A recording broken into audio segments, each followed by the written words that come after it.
Assalamualaikum warahmatullahi wabarakatuh. Perkenalkan, nama saya Nasya Nur Ariska dengan NIM 1910208014. Saya dari kelas Pendidikan Kimia B 2019 di UIN Raden Fatah Palembang. Di sini saya akan menjelaskan media pembelajaran yang telah saya buat, materi kimia di kelas 10 tentang larutan elektrolit dan non-elektrolit. Berikut ini dia RPP yang telah saya buat, RPP 1 lembar. Di sini saya mengambil 2 KD. Di sini yang saya pakai ada 2 kompetensi dasar. Yang pertama itu KD 3.8 mengenai menganalisis sifat larutan elektrolit dan non-elektrolit berdasarkan daya hantar listriknya.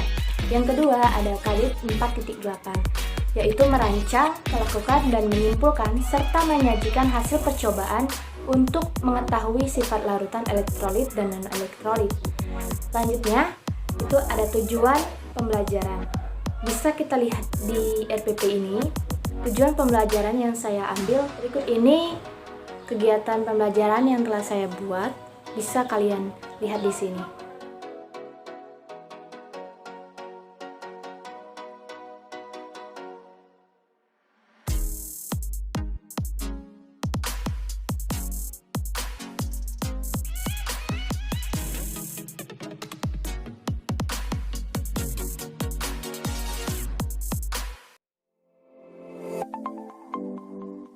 Larutan elektrolit dan non-elektrolit.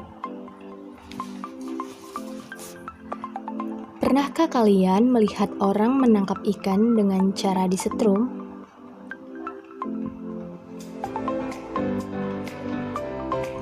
Kenapa ikan menjadi lemas, bahkan mati saat kawat yang dialiri arus listrik dimasukkan ke dalam air? Ayo kita cari tahu. Berdasarkan daya hantar listriknya, larutan menjadi 2, larutan elektrolit dan non-elektrolit. Apa itu larutan elektrolit? Dan apa itu larutan non-elektrolit?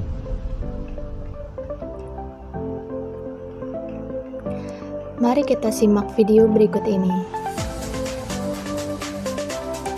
Pembuatan larutan pada percobaan video ini: garam dapur, soda kue, soda api, dan gula dimasukkan ke dalam air.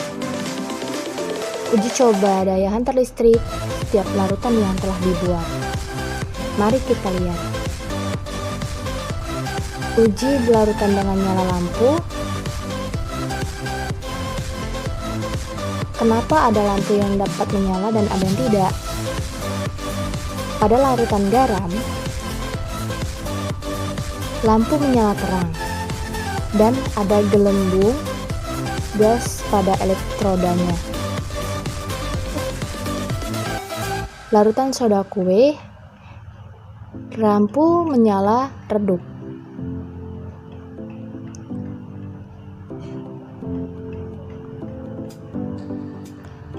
Pada larutan soda api, lampu menyala terang karena NaOH ketika dilarutkan di dalam air akan terionisasi sempurna. Adanya aliran listrik ditandai dengan bola lampu yang dapat menyala saat alat uji dimasukkan ke dalam larutan. Elektron dari baterai akan diteruskan oleh ion-ion pada larutan elektrolit sampai melewati lampu dan lampu dapat menyala.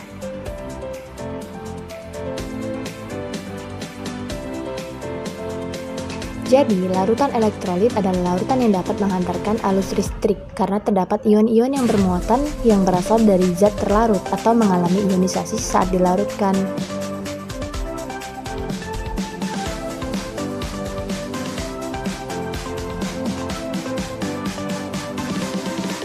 Mengapa ada lampu yang dapat menyala redup dan ada yang menyala terang?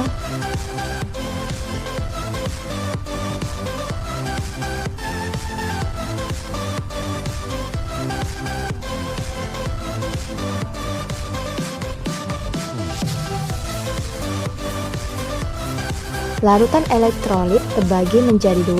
Larutan yang membuat lampu menyala redup adalah elektrolit lemah, dan larutan yang membuat lampu menyala terang adalah elektrolit kuat.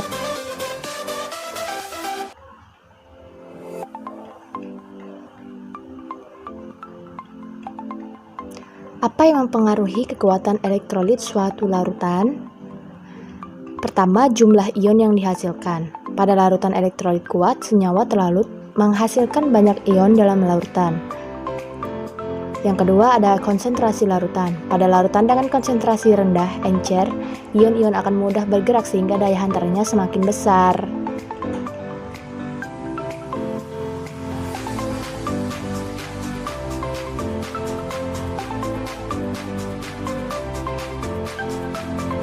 Yang ketiga ada derajat ionisasi.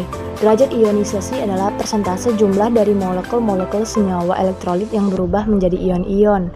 Pada larutan elektrolit kuat memiliki A sama dengan 1, dan pada elektrolit lemah memiliki 0 kurang dari alfa kurang dari 1. Supaya lebih paham, mari kita lanjut video ini. Perbedaan lampu menyala redup dan lampu menyala terang. Larutan gula. Di larutan gula, lampu tidak menyala karena gula ketika dilarutkan ke dalam air tidak mengalami ionisasi sama sekali sehingga tidak ada ion yang dapat berionisasi. Mengapa lampu tidak dapat menyala? Secara mikroskopik dapat diketahui bahwa molekul-molekul gula tidak ada yang terurai menjadi ion-ionnya sehingga tidak terjadi transfer muatan. Hasilnya larutan tidak dapat menghantarkan arus listrik dari baterai.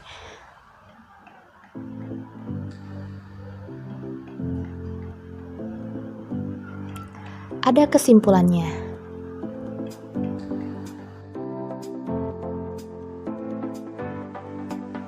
Larutan elektrolit merupakan larutan yang bisa menghantarkan arus listrik. Dalam larutan elektrolit, molekul-molekulnya terurai, terdisosiasi menjadi partikel-partikel bermuatan listrik positif dan negatif yang disebut dengan ion positif atau kation dan ion negatif atau anion.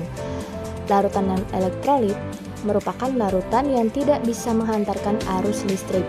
Larutan-larutan non-elektrolit terdiri atas zat-zat yang terlarut dalam air namun tidak terurai menjadi ion atau tidak terionisasi. Dalam larutan, zat non-elektrolit ini tetap seperti molekul yang tidak bermuatan listrik. Itulah mengapa larutan ini tidak dapat menghantarkan arus listrik. Sudah paham dengan larutan elektrolit dan non-elektrolit? Jadi, kira-kira mengapa ya ikan bisa mati atau ikan bisa menjadi lemas di sungai?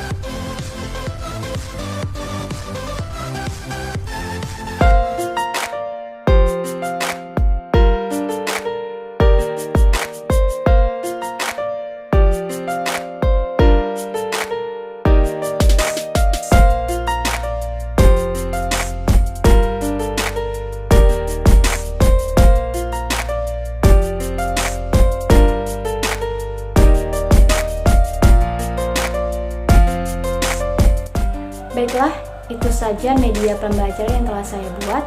Apabila masih ada kesalahan, saya minta maaf. Kepada Allah, saya mohon ampun.